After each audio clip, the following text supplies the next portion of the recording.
Assalamualaikum warahmatullahi wabarakatuh.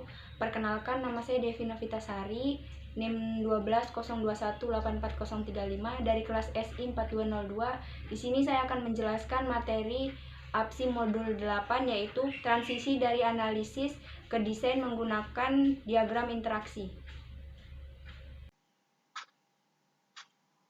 Tujuan dari modul 8 ini yaitu yang pertama, jelaskan tujuan dan unsur-unsur model desain. Yang kedua, mengidentifikasi elemen-elemen penting dari diagram komunikasi UML. Ketiga, membuat tampilan diagram dengan komunikasi model desain, mengidentifikasi elemen-elemen dari diagram urutan UML, dan membuat diagram urutan model desain. Ini dia peta proses dari modul 8. Lalu ada memperkenalkan model desain. Model desain ini dibuat dari model persyaratan dan digabung dengan model arsitektur untuk menghasilkan model solusi. Diagram interaksi UML adalah nama kolektif untuk diagram urutan dan komunikasi. Sebelumnya itu dikenal sebagai diagram kolaborasi, kombinasi diagram aktivitas, dan fragmen diagram urutan.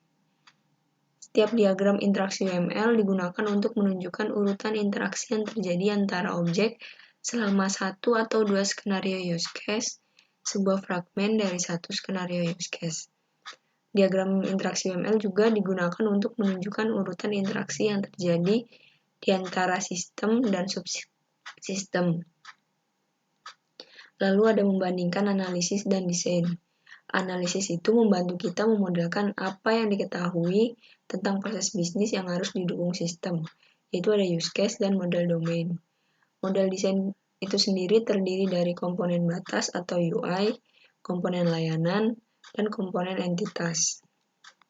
Analisis ketahanan merupakan proses membantu dalam mengidentifikasi komponen desain yang akan diperlukan dalam model desain.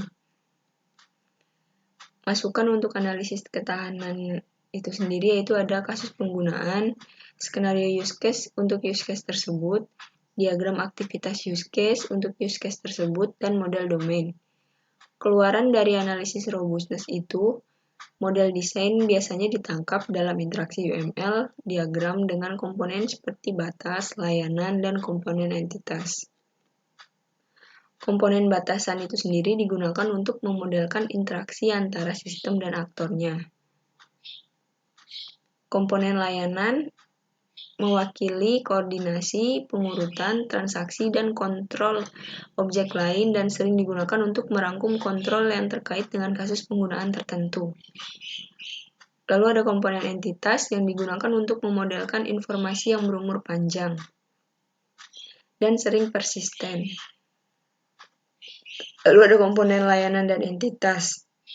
Komponen entitas akan sering memiliki komponen layanan yang sesuai. Objek layanan akan sering mengontrol objek entitas yang sesuai. Objek layanan juga dapat didelegasikan ke objek layanan lain. Komponen batas dan entitas sering dapat mengambil atribut dari komponen entitas. Jelaskan proses analisis robustness. Yang pertama itu memilih use case. Yang kedua lalu membuat diagram komunikasi atau diagram urutan yang memenuhi aktivitas use case.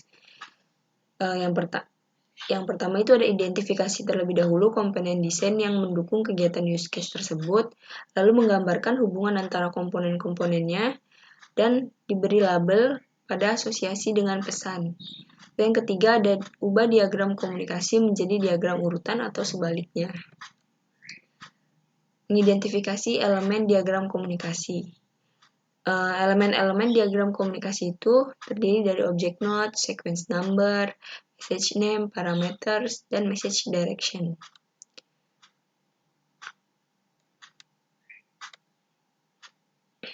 Pesan dapat menunjukkan nama pesan, panah arah. Panah arah itu sendiri terbagi menjadi dua, yaitu panah padat yang berisi pesan sinkron dan panah terbuka yang berisi pesan asinkron. Lalu ada nomor urut yang menguraikan urutan pesan, daftar parameter yang diteruskan ke objek penerima, kondisi penjaga yang menunjukkan pesan bersyarat, dan parameter pengembalian. Buat diagram komunikasi. Pilih use case yang sesuai. Yang pertama, tempatkan aktor dalam diagram komunikasi. Analisis formulir use case atau diagram kegiatan untuk use case. Setiap tindakan dalam use case itu yang pertama ada identifikasi dan tambahkan komponen batas. Identifikasi dan tambahkan komponen layanan. Identifikasi dan tambahkan komponen entitas. Identifikasi dan tambahkan interaksi lebih lanjut. Temukan metode baru, batas, layanan, dan komponen entitas. Pertama itu tempatkan aktor dalam diagram. Nah ini dia aktornya itu harus ditempatkan ke dalam diagram. Jadi setiap diagram itu harus memiliki aktor. Kedua, identifikasi komponen batas. Di sini booking agent ini membuat permintaan kamar melewati tanggal kedatangan, tanggal keberangkatan, dan jenis kamar yang diminta. Lalu identifikasi komponen layanan. Objek batas reservation UI menggunakan objek reservation service untuk membuat reservasi. Lalu identifikasi komponen entitas. Metode make reservation pada objek reservation service membuat objek entitas reservasi. Lalu ada identifikasi interaksi tambahan.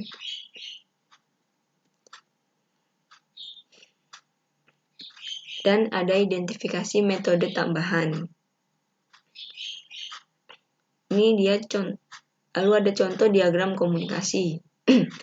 Dua diagram komunikasi berikut menunjukkan tampilan yang lebih rinci dari pembuatan reservasi, yaitu ada skenario primer dan skenario sekunder. Skenario primer itu skenario yang berhasil dan sekunder itu yang gagal. Ini contoh dari diagram komunikasi.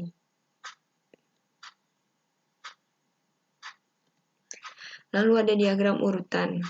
Yang pertama itu berikan perspektif berbeda tentang interaksi antar objek, dapat digunakan sebagai pengganti diagram komunikasi, dapat dikonversi atau dari diagram komunikasi, buktikan lebih berguna bagi pengembang, sorot urutan waktu interaksi. Lalu ada identifikasi elemen urutan diagram. Ini dia elemen-elemen dari urutan diagram. Lalu ada fragmen. Diagram urutan mendukung notasi fragmen. Penggunaan fragmen itu sendiri untuk menampilkan loop urutan, menampilkan jalur alternatif, mengizinkan dua skenario atau lebih ditampilkan pada satu diagram, menampilkan referensi ke fragmen diagram sekuens rinci lainnya, dan memungkinkan untuk memecah diagram yang besar menjadi diagram yang lebih kecil. Ini dia contoh dari fragmen. Lalu ada contoh urutan diagram. Diagram sekuens pohon berikut ini memperlihatkan tampilan yang lebih rinci dari create reservation. Pertama, skenario primer dan sekunder dalam satu diagram menggunakan alt fragment. Kedua, ada skenario sekunder, di mana kamar yang ditawarkan ditolak oleh agen pemesanan. Lalu yang ketiga, ada diagram urutan fragment yang memperlihatkan detail lebih halus untuk fragment get reservation detail dan termasuk fragment loop. Ini dia contoh satu dari urutan diagram.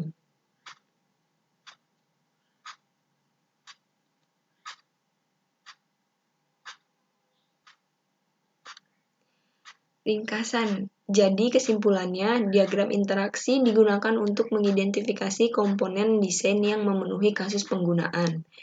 Interaksi objek dapat divisualkan dengan UML, yang terdiri dari diagram komunikasi dan diagram urutan.